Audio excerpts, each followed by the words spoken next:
Hi friends, this is Mangal and Muralidharan talking from India. Today I'm going to talk to you about some of the most interesting techniques to improve your listening competency.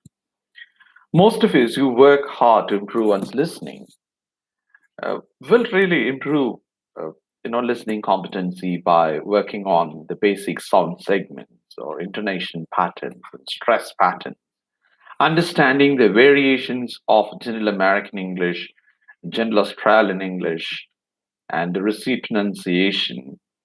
Besides General New Zealandian English and General Canadian English and General Indian English, like that.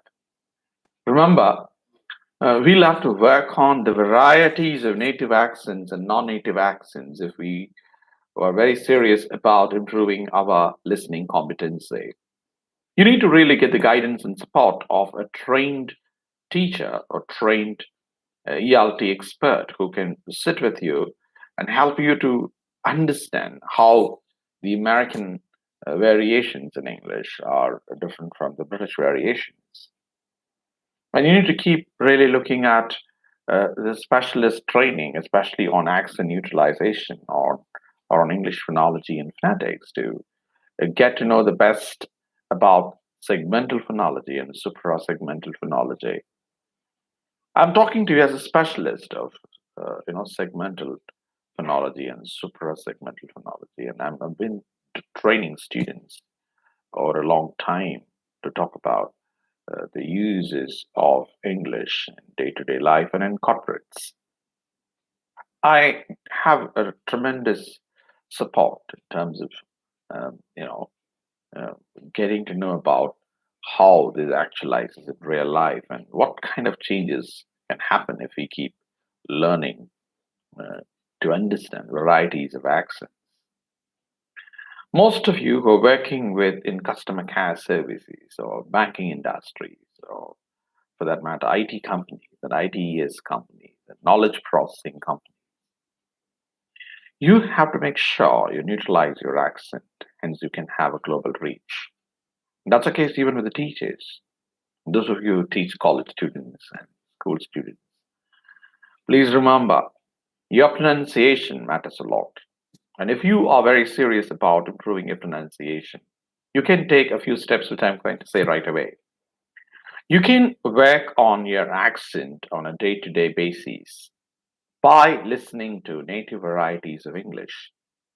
And you can make a list of words which you mispronounce. Check them in the online digital dictionaries. You have hundreds of dictionaries available, but I prefer Cambridge Dictionary.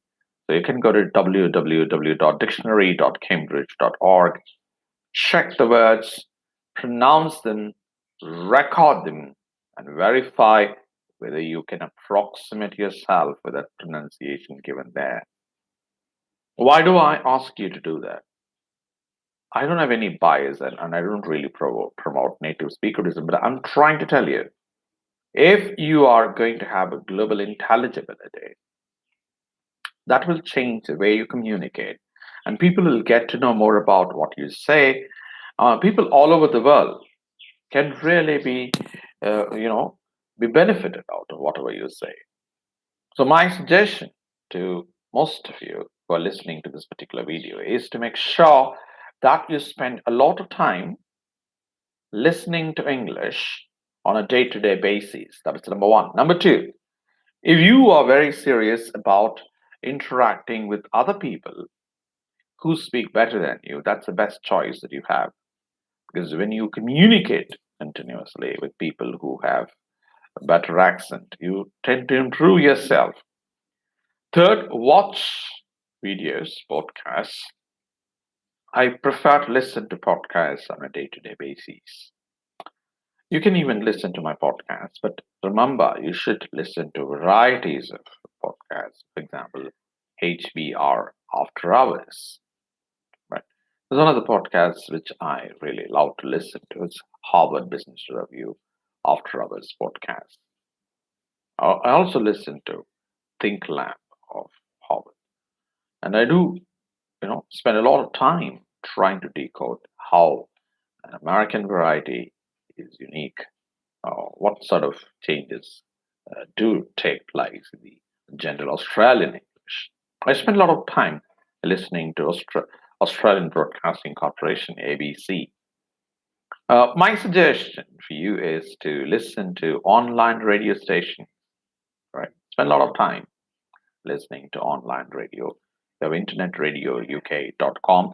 You can spend a lot of time listening to BBC Radio there.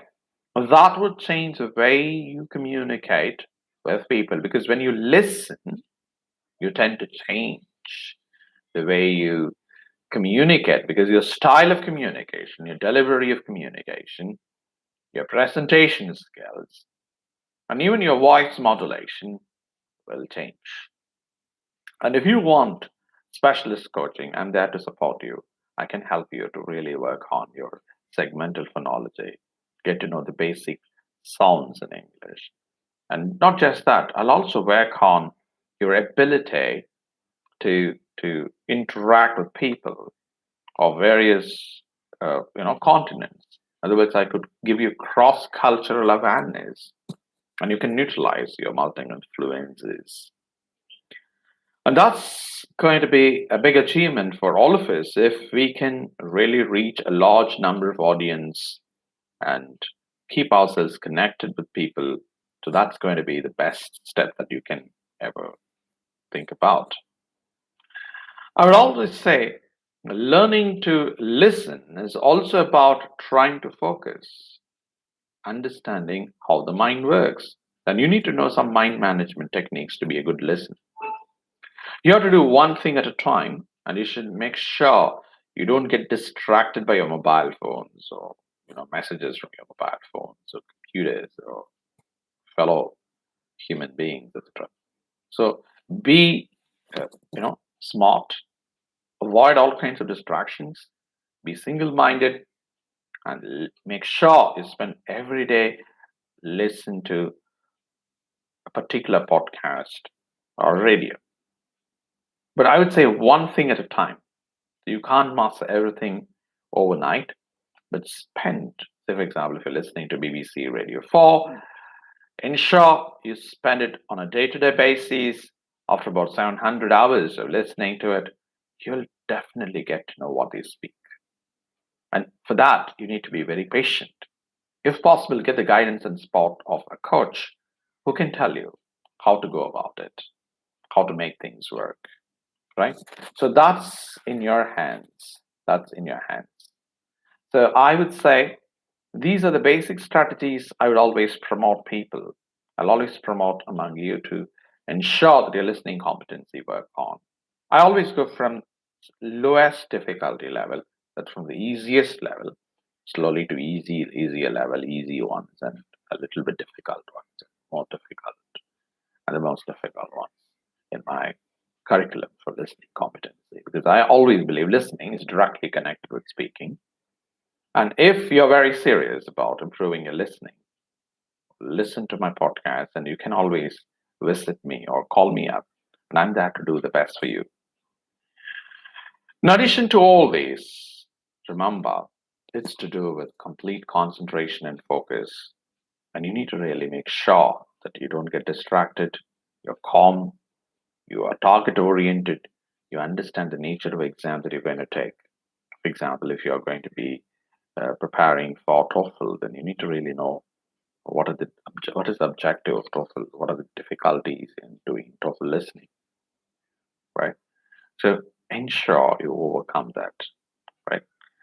And if you have patience, please do a mapping of your micro skills in listening, and listen to a variety of native and non-native speaker accents, so you can become one of the experts listening competency.